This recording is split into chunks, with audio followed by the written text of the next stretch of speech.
A situação em Cuba está cada vez mais complexa, tá? Cuba anunciou o esgotamento das reservas de combustível e pediu ajuda. É muito curioso isso, porque o pessoal está dizendo aqui, ó, apagões em Cuba aumentam porque o diesel acabou. Acabou o diesel diante dos bloqueios dos Estados Unidos.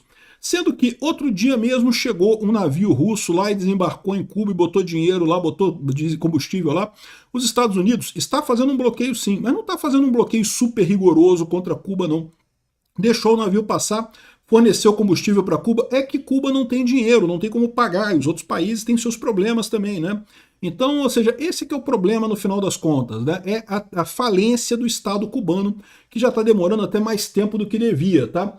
Já está tendo um monte de protestos lá em Cuba, e agora o Trump mandou um enviado da CIA para exigir mudanças fundamentais na ilha.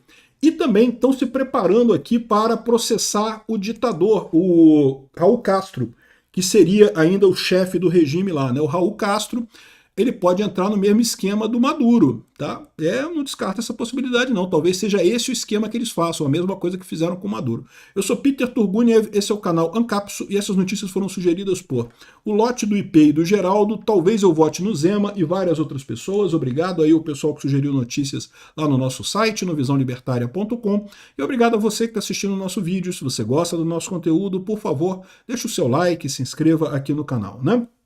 Então tá aqui, ó. Cuba anunciou o esgotamento das reservas de combustível e pediu ajuda, né? O pouco combustível que Cuba tinha recebido ao longo dos últimos meses acabou.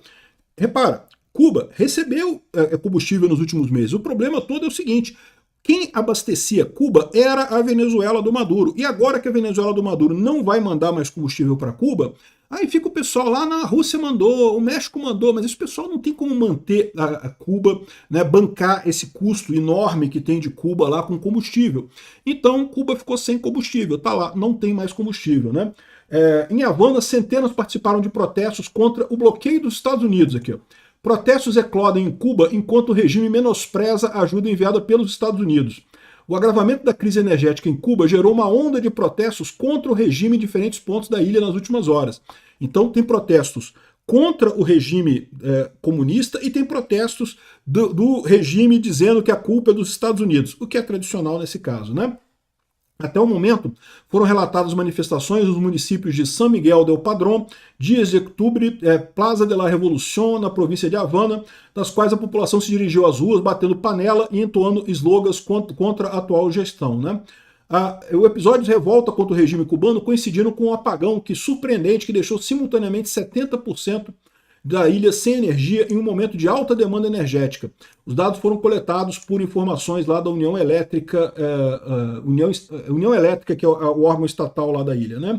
O agravamento da crise e a nova onda de desdobramentos políticos surgem no momento em que os Estados Unidos oferecem 100 milhões de ajuda humanitária destinada a ajudar a população cubana. Ou seja, os Estados Unidos se comprometem a ajudar a população desde que façam algumas mudanças, né?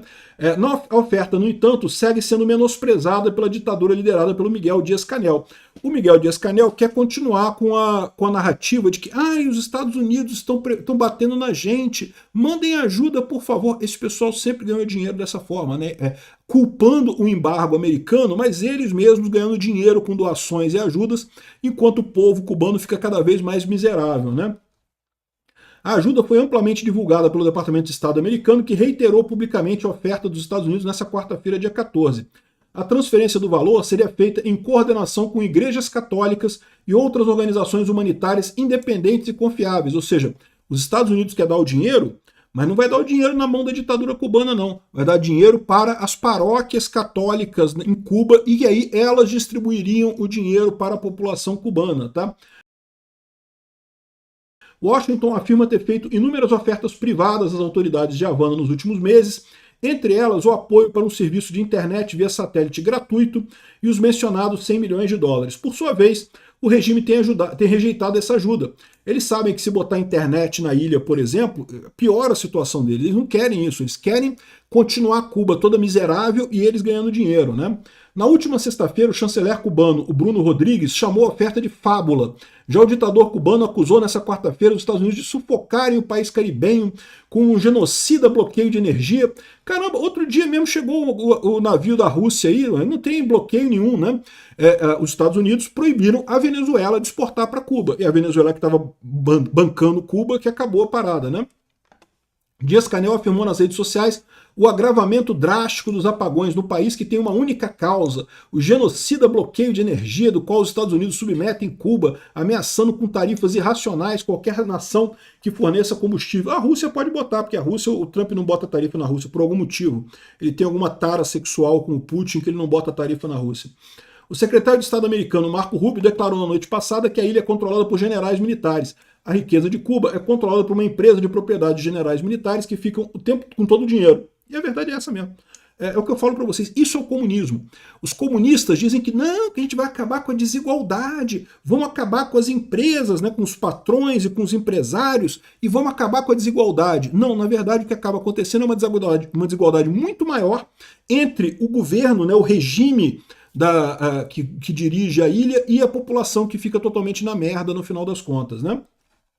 Então, essa é a situação lá em Cuba, que os bloqueios, Cuba diz que acabou o diesel e a população protesta. Então, tem protestos que dizem que é contra os Estados Unidos e tem protestos a favor dos Estados Unidos e contra a ditadura de Cuba, né? Então tá aqui, o UOL nem preciso ler para vocês, porque o UOL certamente vai estar a favor do governo cubano, esquerdistas pra caramba, né? Agora, o Trump enviou lá para Cuba, né, o chefe da CIA exigindo mudanças fundamentais na ilha. Ou seja, ele foi lá para negociar com o pessoal aquilo que a gente sabe que os Estados Unidos quer. Ele quer que Cuba não precisa trocar o regime, não precisa trocar as pessoas, tem que trocar algumas pessoas, mas não precisa trocar todas as pessoas, mas precisa mudar a direção do país, precisa mudar o sentido da coisa. É o que está acontecendo na Venezuela também com a Delcy Rodrigues, né? Aqui, ó. O diretor da CIA, John Ratcliffe, chegou nessa quinta-feira, dia 14, a Havana, para levar uma mensagem direta do Trump ao regime cubano. Washington está disposto a negociar temas econômicos e de segurança, mas apenas se a ilha fizer mudanças fundamentais.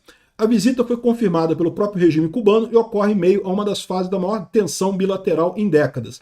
Segundo o funcionário da CIA, o Ratcliffe viajou a Havana para transmitir pessoalmente a posição de Trump sobre as negociações com o país.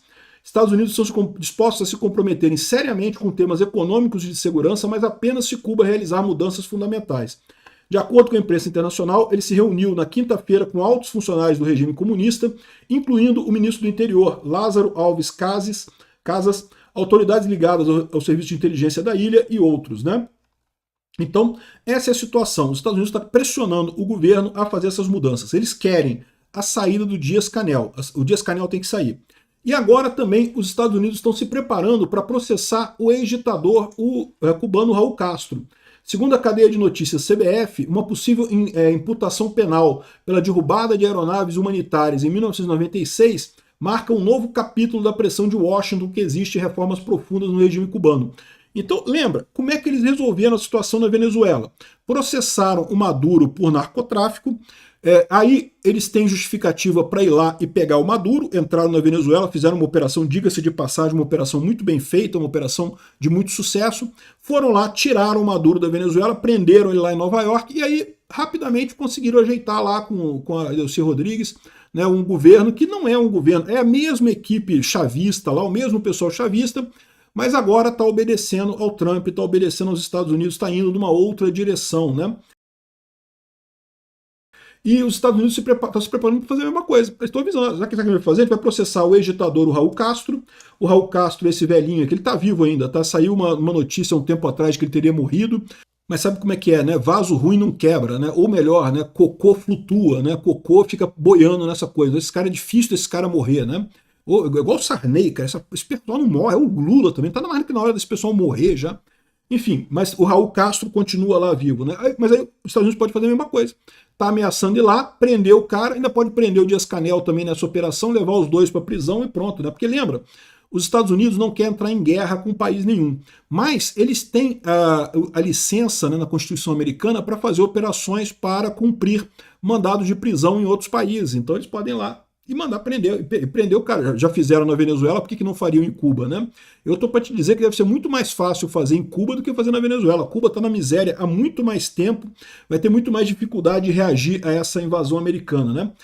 O pessoal lembra assim, não, mas lá em 1900 e alguma coisa, lá em 1909 Pedrinha, os Estados Unidos tentou invadir a Baía dos Porcos e deu errado, não sei o que lá.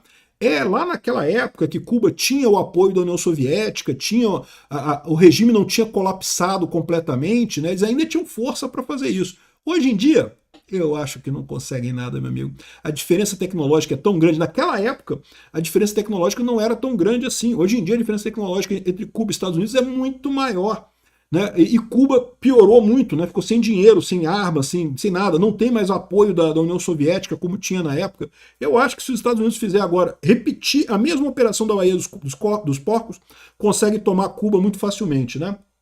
Mas não precisa. Eles sabem que isso é traumático, invadir país dá dor de cabeça, morre soldado americano, não é uma coisa bonita. O que eles vão querer fazer aqui é a mesma coisa que fizeram na Venezuela. Vai lá, tira o Raul Castro, tira o Dias-Canel, e pronto, né? E aí acabou. O resto negocia com alguém lá para tomar controle da ilha, ficam esses dois meio que de refém americano, né? E essa situação se resolve, né? Então é isso que eu acho que vai acontecer, tá? O Trump está muito perto de resolver a situação lá em Cuba mesmo. Parabéns para o Trump.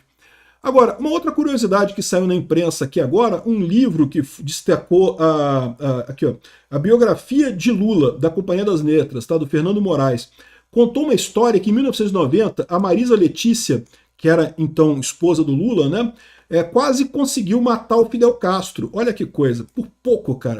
O Fidel Castro estava no Brasil para posse do Fernando Collor de Mello. E ele decidiu almoçar na casa do Lula. O Lula, naquela época, né, ele tentou ganhar do Fernando Collor, não conseguiu, né? Então era a primeira eleição que o Lula perdia naquela época. E daí o Fidel Castro, lógico, muito amigo do Lula, foi almoçar na casa do Lula. Aí a Marisa Letícia fez um bife rolê. Já viu aqueles bife rolê que você enrola o bife e bota um palitinho assim, né, no bife? E alguém cortou a ponta do palitinho, o Fidel Castro não viu o palitinho, engoliu a coisa toda, engasgou com um palito na garganta, meu amigo. Chegou a ficar roxo. Ai, caramba, putz grila, teria sido tão bonito isso, cara. Imagina, o Lula matando o Fidel Castro, cara. Putz grila. Um segurança saltou sobre a mesa, arrancou o pedaço de carne da garganta do chefe. Caraca, bicho, eu vou te falar uma coisa, que azar, né? Putz, ela viveu mais um bom tempo essa porcaria aqui. Enfim, mas as notícias para Cuba são positivas. A tendência é resolver o problema lá em Cuba em breve. Obrigado por assistir nosso vídeo até o final. Tem alguns links para você nos ajudar aí na tela e também na descrição desse vídeo. Contribua com o nosso projeto.